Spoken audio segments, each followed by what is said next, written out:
Hello viewers, welcome to my channel. ఈ వీడియోలో మనము డబుల్ ఇంటిగ్రేషన్కి సంబంధించిన ప్రాబ్లమ్స్ అయితే డిస్కస్ చేస్తున్నాం. ఆల్రెడీ నేను చాలా ఇంపార్టెంట్ క్వశ్చన్స్ కన్నిటికి నేను వీడియోస్ చేశాను. ఓకే, ఎవరైతే చూడలేదో చూడండి. ఓకే, మన ఛానల్లో వెళ్ళి ప్లేలిస్ట్లో మీకు double integration full chapter playlist అయితే ఉంటుంది. అక్కడ మీరు ప్రతి ఒక్క ప్రాబ్లమ్ సొల్యూషన్ వీడియో కూడా అక్కడ చూడొచ్చు. ఓకే, ఈ ప్రాబ్లం అయితే ఇప్పుడు డిస్కస్ చేద్దాం. Change the order of integration. ఇక్కడ మనకి integration 0 to infinity and integration x to infinity e power of minus y by y dx dy. Okay, దీని అయితే ఇంటిగ్రేషన్ చేద్దాం. Change the order of integration. ఇక్కడ first మనం change the order of integration లో given limits అయితే రాసుకుందాం. Okay, first step చేయాల్సి ఉండేది ఇది మనం. ఓకే, గివెన్ లిమిట్స్ ఏమి ఇచ్చాడు ఇక్కడ చూడండి. ఫస్ట్ మనము ఇక్కడ గమనిస్తే ఇక్కడ x ఉంది. x టు ఇన్ఫినిటీ అంటే ఇది మనకి y కి సంబంధించిన లిమిట్స్ అని దీని అర్థం. అంటే ఇది x కి సంబంధించిన లిమిట్స్. అంటే గివెన్ మనకి ఏంటి, x is equal to x is equal to 0 to infinity ఉంది. మళ్ళీ y is equal to x to y is equal to infinity అనమాట. ఓకే, ఇదైతే అర్థమైంది కదా. ఇప్పుడు మనము ఒక రఫ్ డయాగ్రామ్ అయితే డ్రా చేసుకోవాల్సి ఉంటుంది. ఓకే, ఒక రఫ్ డయాగ్రామ్ అయితే డ్రా చేసుకున్నాం. ఇది x యాక్సిస్, ఇది y యాక్సిస్. ఇక్కడ y is equal to x ఉంది. Okay, y is equal to x. దాని గ్రాఫ్ ఎలా ఉంటుంది మనకి, స్ట్రైట్ లైన్ ఇలా ఉంటుంది. y is equal to x ఇది మనకి. ఓకే, ఇది y is equal to x graph. ఇంకా మనకి y is equal to infinity. y is equal to infinity అంటే మనకి ఈ పోర్షన్ అంతా మనకి y is equal to infinity అవుతుంది. ఓకే, అర్థమైందా. ఇంకా మనకి x is equal to 0. x is equal to 0 అంటే y axis. Okay, x is equal to 0. ఇంకా మనకి x is equal to infinity ఇది.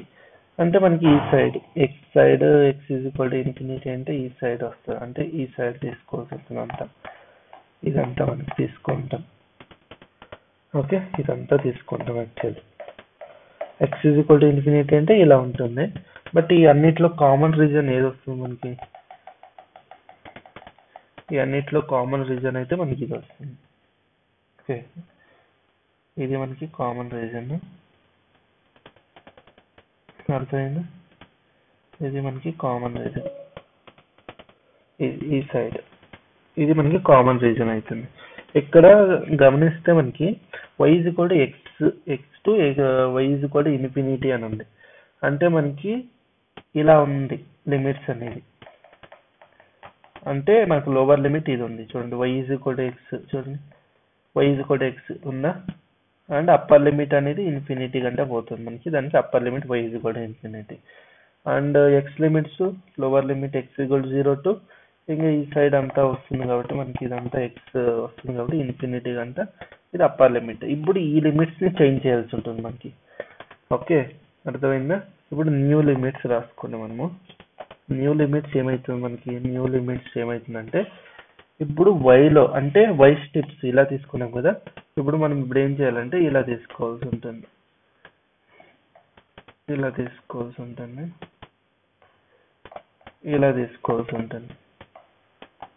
ఓకే, ఇలా తీసుకోవాల్సి ఉంటుంది. ఓకే, ఇలా తీసుకుంటే మనకి చూడండి లోవర్ లిమిట్ ఏమవుతుంది, ఇది x, ఇది లోవర్ లిమిట్ ఉంటుంది. Okay, x is equal to 0 to x is equal to upper limit మనకి ఇది ఇక్కడ టచ్ అవుతుంది చూడండి. ఇలా తీసుకుందాం మనం. ఓకే, దీన్ని మనం హారిజాంటల్ స్ట్రిప్ అంటాం. ఓకే, కొన్ని బుక్స్ లో అయితే మీకు ఇలా ఇచ్చింటారు, కొన్ని బుక్స్ లో అయితే ఇలా ఇస్తారు మీకు. అంటే ఇలా మెన్షన్ చేస్తారు. ఓకే, దాని మీనింగ్ ఏంటంటే ఇది లోవర్ లిమిట్ అప్పర్ లిమిట్ కంటే తీసుకుంటామని దీని మీనింగ్. ఓకే, అర్థమైందా. అంటే మనకి x is equal to y వస్తుంది. ఇంకా మనకి y లిమిట్స్ ఏమొస్తుంది, y లిమిట్స్ చూడండి ఇక్కడ మనకి ఇది 0,0నా. అంటే మనకి y లిమిట్స్ ఏమవుతుంది 0 టు ఇన్ఫినిటీ కంటే ఉంటుంది. అర్థమైందా. ఇప్పుడు కొత్త లిమిట్స్ అయితే పుట్ చేయండి. y is equal to 0 to infinity x is equal to 0 to y మనకి e power of y e power of minus pi by y dy ఇప్పుడు with respect to dx integration చేయాలి.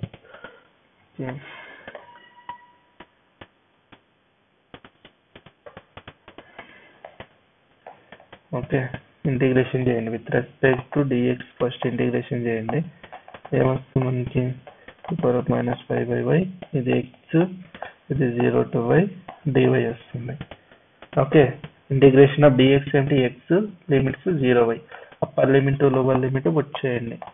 y is equal to 0 to infinity e power of minus pi by y upper limit y lower limit 0 dy. Okay ఇక్కడ చూడండి ఈ y z cancel అవుతుంది. మనకి integration y is equal to 0 to infinity e power of minus y dy వస్తుంది. అర్థమైందా? ఇప్పుడు integration of e power of minus y ఏమవుతుంది e power of minus y by minus 1 0 to infinity. Okay that is equal to minus upper limit lower limit వచ్చేయండి e power of minus infinity minus e power of minus 0 అంటే 0. Okay that is equal to minus e power of minus infinity. చూడండి ఇక్కడ e power of minus infinity ఎలా రాయొచ్చు 1 by e power of infinity రాయొచ్చా? Okay e power of infinity అంటే infinity 1 by infinity అంటే 0. Okay అర్థమైంది కదా? 0 minus e power of 0 value ఎంత 1. Okay that is equal to minus into minus plus 1. మనకు answer ఎంత 1. ఓకే ఇదైతే అర్థమైంది కదా? ఓకే ఈ ప్రాబ్లం ఎలా సాల్వ్ చేయాలని మీకు అర్థమైంటే ఈ వీడియోకి అయితే ఒక లైక్ చేయండి, కామెంట్ చేయండి. ఓకే మన ఛానల్ అయితే సబ్స్క్రైబ్ చేసుకోండి అండ్ సపోర్ట్ చేయండి. అండ్ మన టెలిగ్రామ్ ఛానల్కి జాయిన్ కండి. మీకు ఈ ఒక్క నోట్స్ కంప్లీట్ నోట్స్ ఏదైతే ఉందో డబల్ ఇంటిగ్రేషన్ నేను ఏదైతే మీకు క్లాసెస్ చెప్తున్నానో ఓకే ప్లేలిస్ట్లో ఈ ఒక అన్ని వీడియోస్ ఉంటాయి. మీకు ఈ క్లాస్ కంప్లీట్ క్లాస్ ఈ నోట్స్ కూడా మీకు టెలిగ్రామ్లో దొరుకుతుంది. ఈ కంప్లీట్ క్లాస్ నోట్స్ అనేది నేను పీడిఎఫ్ అనేది టెలిగ్రామ్లో అప్లోడ్ చేస్తాను, మీరు అక్కడ డౌన్లోడ్ చేసుకోండి. ఓకే మీకు ఈ వీడియో ఏమైనా ఇష్టమైతే లైక్ చేయండి, షేర్ చేయండి, ఛానల్ని అయితే సబ్స్క్రైబ్ చేసుకోండి. అందరికీ ధన్యవాదాలు. జై భువనేశ్వరి.